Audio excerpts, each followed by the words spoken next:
Assalamu alaikum and welcome to Unit 2.2. Now, this slide explains what are the major components of a computer in the CPU. When we present the CPU is not the box that is intended for the computer or desktop computer. CPU is the processor that is planted on the motherboard of the computer.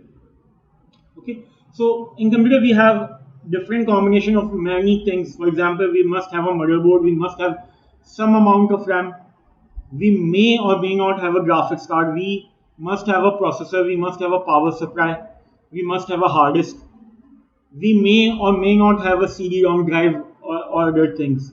Okay, so a computer can consist of these components that we have listed here. We can have expansion slots on the motherboard. So if we want to add some other functionality, for example, a graphics card, an audio processing card, or some other different type of card. For example, you want to add the functionality of Wi-Fi. You can purchase a Wi-Fi card and install in these expansion slots. Okay. Now the CPU. What are different types of CPUs that are available in the market? Because CPU advancement is a continuous process, so we are continuously developing new and new CPUs that are much faster, that are much smaller, and those that require less amount of power. So we have different type of CPUs. First of all, we have a single core CPU. That was the CPU that can perform a single instruction at a single time. Then after that, what keep happening that we were so much limited by the amount of instruction that a processor can process at a single time that we think that why not we inside the processor we make two different processors, two different cores of the processor that can process our information individually. So a dual core processor can process two instructions at the same time. Similarly, if we want more processing power, we can combine quad core CPU. Quad core CPUs contain 4 cores inside the CPU, so it can process 4 different instructions at the same time. Okay, so the more the cores, the more processing power you can have. But you need to also design your program in such a way that it can achieve that parallel types of processing or parallel instructions processing. Okay. Okay. These are the list of some of the processors that were available between 2002 to 2007. Okay. Different types of processor were launched by same manufacturer. For example, Intel launched 4 to 5 types of Core i7, 4 to 5 types of Core 2 Duo. Okay, but those are targeted for different types of computers as well. For example, they are classified what is a desktop processor and what is a server processor. Obviously, server processor will be much faster than a desktop processor, but it will be much costlier as well. Apart from Intel, AMD is one of the leading semiconductor devices company, which also make processor and believe me, AMD processors are now much more faster than Intel. AMD has left Intel into the dust when it comes to the computing processing power. Although Intel is still the giant because resale value is much higher than Intel, but AMD is leading the processing war with the higher performance processors right now. For example, Ryzen Threadripper is the most recent CPU that is launched 3 to 5 days before of the recording this lecture. Now, what is the processing speed and how we can measure some processing speed, how faster a processor is.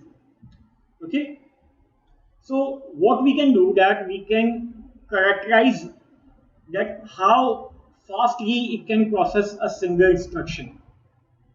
So the speed that a computer can process how many instructions in 1 second is represented by hertz.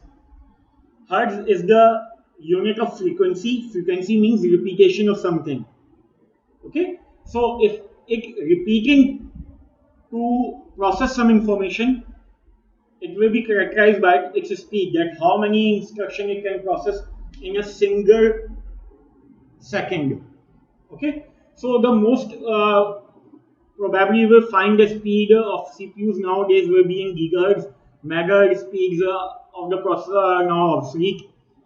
The more the higher speed, clock speed, CPU speed, the higher it can process the instruction in a single second. Okay, so the most CPUs that you will find nowadays will have a speed in like 3.2 gigahertz or 3.4 gigahertz. Okay, also there is also another unit apart from hertz, that how many instructions it can carry, it can execute in a single second. It can also be represented in flops. So megaflops or gigaflops or teraflops for supercomputers are also different types of unit to represent the speed of a CPU. Okay, but the overall speed of a computer does not depend only on the CPU, but also on the speed of the memory. How much memory you have, for example, RAM, and how much is the speed of that memory. Okay, speed means uh, how speed it can show when transferring some data from CPU to memory or from memory to the CPU. Okay, so in order to connect these different devices over the motherboard, for example, a CPU and a memory, how can we connect these two devices? By using wires, obviously. But these wires are needed to be shared between all of the components of the CPU, all of the components of the computer. There are so many devices. Even on the motherboard, there are so many ICs, so many integrated circuits that are deployed on the motherboard. So what we will do that uh, we do not generate different types of wires for individual connecting individual devices. We make a bunch of wires and we call it a bus. And that bus is shared between all of the devices. Okay, so how speedy is your bus also make your computers faster or slower? You can check if you want to benchmark your PC, that how much speed, how much processing power my PC can provide me.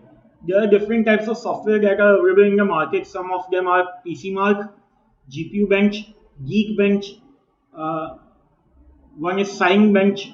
So there's so many softwares that are available on the market, which you can download freely, and you can test your computer or even your mobile phone, that how much faster it is as compared to other computers or other mobile phones.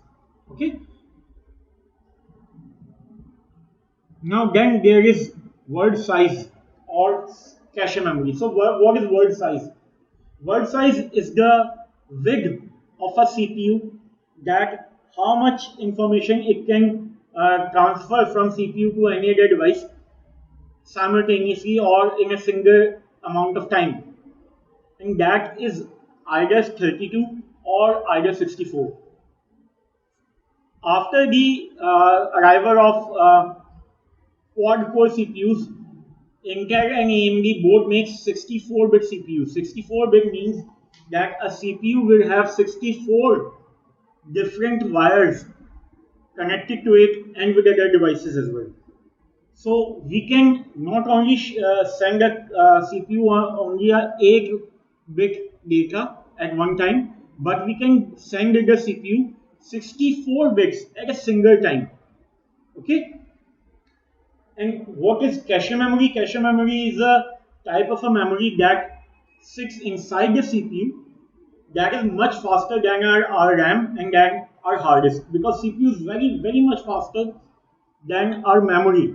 Okay, a CPU will always be faster than our memory. Doesn't matter what type of memory you have, either your hard disk, either your SSD, either your RAM. A CPU will always be much faster than that. So it need to fetch data in a very faster manner. Okay. So what it will do, that there is a small memory, cache memory, that is inside your CPU, inside your CPU processing unit, that will provide the CPU the data that it requires in a way that is much faster than any other memory that you have in your computer. Okay, so there are different types of wrappers depending on where the cache memory is located. If the cache memory is inside the core of the CPU, it will termed as the wrapper 1. And since it is closer to the CPU, it is the fastest. Then comes the wrapper 2 cache memory. Wrapper 2 cache memory sits inside your CPU but not on the core. Okay, so it is a smaller amount of a smaller bit far than your core, so it will be the fastest than Level 3 cache, but it will be slower than the Level 1 cache memory. Then there comes the Level 3 cache memory, which resides outside of the CPU,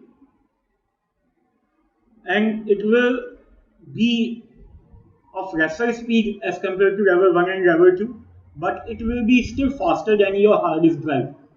Okay, so there are three levels of cache memory that are planted in the recent generation of computers. Okay. Now, how CPU works, we already have discussed that CPU consists of different types of switches, and each switch is termed as a transistor. What a transistor is? Transistor is a semiconductor device that can be controlled, that can be turned on or turned off by the means of electricity, by the means of a current. Okay, so we have millions of transistors in a single CPU. Okay, so there is a law called the Moore's law. Moore's law states that the advancement of these transistors is so heavy, is so much faster that after every 18 months, a new CPU will launch, and that will have the double amount of transistors that we have on the CPU that was launched 18 months prior to that. So that is the Moore's law. Although, let me state you that also that Moore's law is now failing. It was true, Moore's law was true for more than half a century, but now we have reached its limits. Moore's law is not applicable to the new generation of computers now, because we have come to the time that our transistor is only 7 nanometers small. 7 nanometer is so much smaller that you cannot even see it with the naked eye. But we have now reached its limit. What we need is quantum computing right now. Okay, so now this is the end of unit 2.2. Let's move to unit 2.3. Thank you very much.